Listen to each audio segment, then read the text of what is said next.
देखिए, हमारे पास general seat में बहुत अच्छे दावेदार हैं।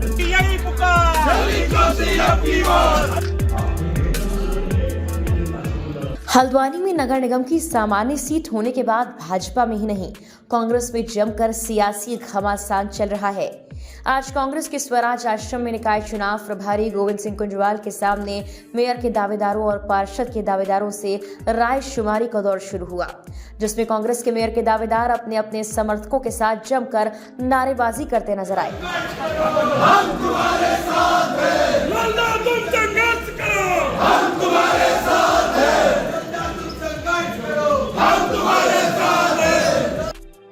हल्द्वानी में जहां विधायक सुमित हृदेश ने कहा कि पार्टी जिस किसी व्यक्ति को टिकट देगी पूरे कार्यकर्ता और वो स्वयं दिलों जान से उस व्यक्ति को चुनाव लड़ाकर हल्द्वानी नगर निगम का मेयर बनाएंगे, वहीं कांग्रेस से प्रबल दावेदार पूर्व दर्जा राज्य मंत्री और राज्य आंदोलनकारी ललित जोशी ने कहा कि उनके लंबे वक्त का संघर्ष आज पूरा होता दिख रहा है। उन्होंने कहा वो पूरी तरह आश्वस्त है कि टिकट उन्हीं को मिलेगा। देखो, मेरा पूरा जीवन यहाँ इसी शहर में बीता, सब खुली किताब है। कहाँ मैं छात्र संघ की राजनीति से छात्र संघ का अध्यक्ष और सचिव, उसके बाद मैंने उत्तराखंड आंदोलन से लेकर करके कांग्रेस का दामन मैंने हमेशा थामे रखा। मैं फिर कहता हूँ, बहुत झंझावात ऊपर नीचे आते रहते हैं, बट मैं उन सब चीज़ों को भूल गया हूँ। मैं ये चाहता हूँ कि आप अपनी आज मुझे लगता है कि वास्तव में अगर आप अपनी साख और अपने स्वाभिमान पर अगर आप उम्मीद करते हैं कि एक ना एक दिन आपको सफलता मिले, तो आज मुझे लगता है वो सफलता ज़रूर मिलेगी। मुझे उम्मीद है कि मेरा जो नेतृत्व है, हमारे माननीय विधायक गण है, हमारे शहर का नेतृत्व है, हमारे प्रदेश का नेतृत्व है, हमारे जो यहाँ के प्रभारी महोदय हैं, वो सब इस बात को समझेंगे कि मुझ जैसे गदने कार्यकर्ताओं को टिकट मिलता है तो न्याय जरूर करूंगा पद से। वहीं रायशुमारी के लिए आए चुनाव प्रभारी गोविंद सिंह कुंजवाल ने कहा, सभी कार्यकर्ताओं की राय पर पार्टी के निष्ठावान कार्यकर्ता को मेयर का टिकट दिया जाएगा। देखिए, हमारे पास जनरल सीट में बहुत अच्छे दावेदार हैं और हम उसमें बातचीत करके ठीक कैंडिडेट का चयन कराने की कोशिश कर रहे हैं और मुझे पूरा विश्वास है, जैसा मैंने लगातार फीडबैक लिया है और बहुत अधिक समय यहाँ लगाया है नैनीताल जनपद में, तो उससे मुझे पूरी उम्मीद है कि नैनीताल जनपद में हल्द्वानी का मेयर कांग्रेस का बनने जा रहा है। सर, क्या इक्वेशन लग रहे हैं, किस तरीके से बनेगा? क्या कोई सामाजिक समीकरण आपके पक्ष में बन रहा है या भारतीय जनता पार्टी के अगेंस्ट कोई वेव देख रहे हैं आप पिछले 2-3 ना, हम जो हमारा निष्ठावान कार्यकर्ता है और कांग्रेस से जिसका बहुत लंबा लगाव रहा है, प्रारंभ से रहा है, और उस व्यक्ति का चयन करेंगे जो जीतने वाला हो। तो मीमांसा जी, ये जैसे कि अभी आपको ज्ञात ही है कि अभी नगर निगम के चुनाव नज़दीक आ गए और अभी ये सीट भी सामान्य हो गई है, तो इसके बारे में आपकी कुछ टिप्पणी?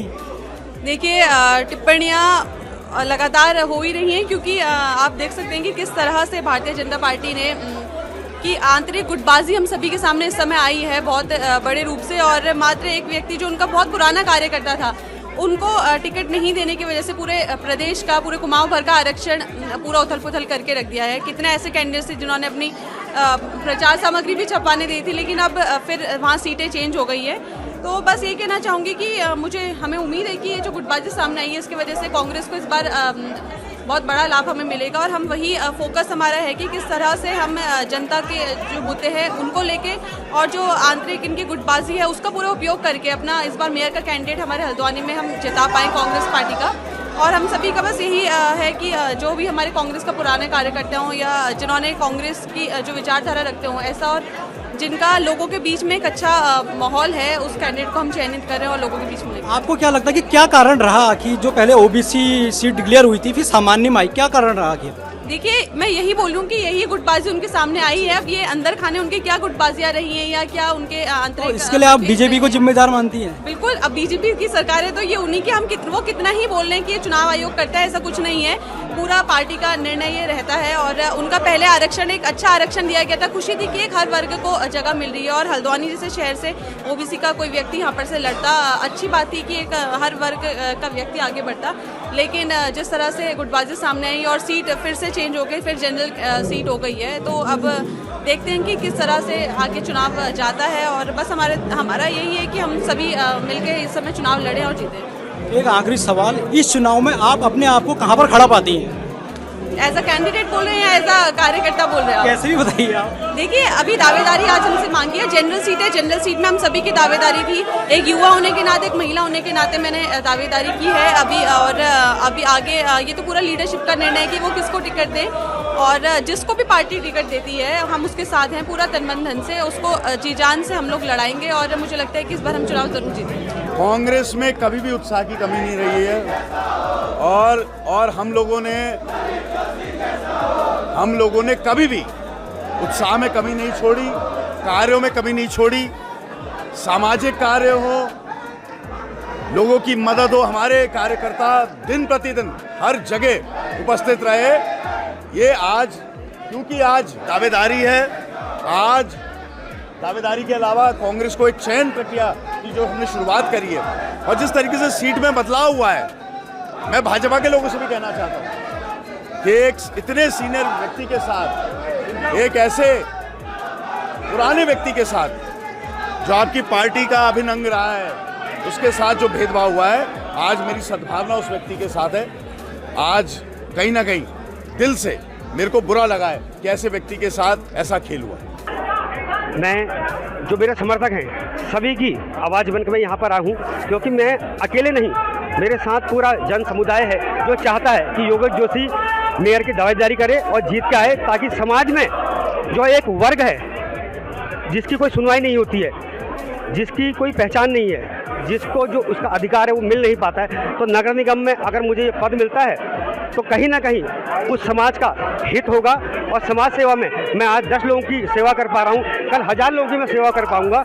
इस वजह से मैंने दावेदारी की है, और कहीं ना कहीं समाज हित में मैं काम करता हूँ, चाहे ब्लड बैंक हो, स्वर्गवान हो, एम्बुलेंस हो, या और भी तीर्थ यात्रा हो, गौशाला हो, अनेकों हमारे क्रियाकलाप है यहाँ पर हम करते हैं। लेकिन कहीं ना कहीं साधन संसाधन की कमी होने की वजह से आज मैंने दावेदारी पेश की है, ताकि मुझे भविष्य अगर मौका मिलता है तो हल्द्वानी नगर निगम को स्वच्छ, और इसके साथ साथ चाहे बिजली पानी सड़क हो, इसके अलावा भी कई दिक्कतें यहाँ पर हैं।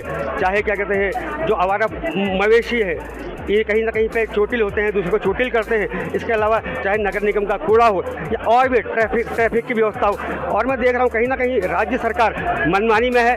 जैसे हमारे व्यापारी वर्ग है, कैसे उनके प्रतिष्ठान को उजाड़ा जा रहा है। जो लोग हैं जिन्होंने अपनी मेहनत से यहाँ पर घर बनाए हैं, उनकी जो पूरी जो पूंजी है, जिनने अपने मकानों में, अपने घर में लगा दी है, उनको उजाड़ने का काम राज्य सरकार कर रही है कहीं ना कहीं। और दूसरा, जो ओबीसी कल तक सीट थी, हम उनके साथ थे, क्योंकि ओबीसी वर्ग हो, एससी वर्ग हो, महिला वर्ग हो, सबको समान अधिकार मिलना चाहिए, सबको इलेक्शन लड़ने का हक है, सबको जो भी समाज में है, जो दायित्व है, उनको वो मिलना चाहिए। लेकिन आज समाज जो सीट आई है, मुझे खुशी बेशक है, लेकिन उतनी खुशी नहीं है अगर ओबीसी वर्ग भी यहाँ पे इलेक्शन करता, क्योंकि समाज में हर किसी को बराबर अधिकार मिलना चाहिए, ये मेरा मानना है। अगर वो भी लड़ते ओबीसी वर्ग, तो उनको भी मेरा पूरा समर्थन रहता तन मन धन के साथ।